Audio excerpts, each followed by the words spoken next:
Hello, everyone. Today I'll show you how to use Coda as a spreadsheet alternative in 2026. Many users rely on Excel or Google Sheets, but Coda offers more flexibility with tables, formulas, and collaborative tools. First, create a new Coda doc.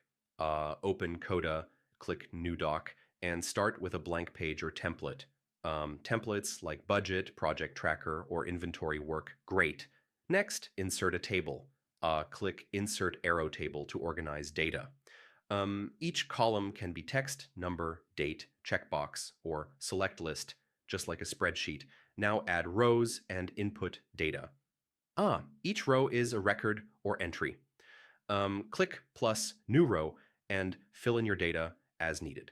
After that, use formulas. Coda formulas work similar to spreadsheets, but are more flexible. Some average conditional logic and lookup formulas help automate tasks. Next, filter and sort your table. Display only relevant data and arrange it logically. This keeps large data sets organized and easy to read. Then create multiple views.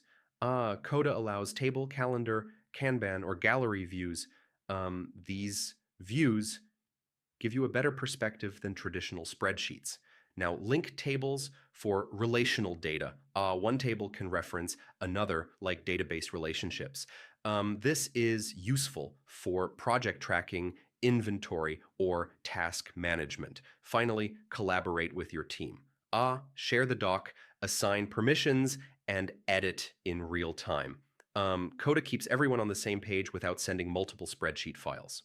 So yeah, using Coda as a spreadsheet alternative involves creating tables, adding rows, applying formulas, filtering and sorting, using multiple views, linking tables, and collaborating efficiently.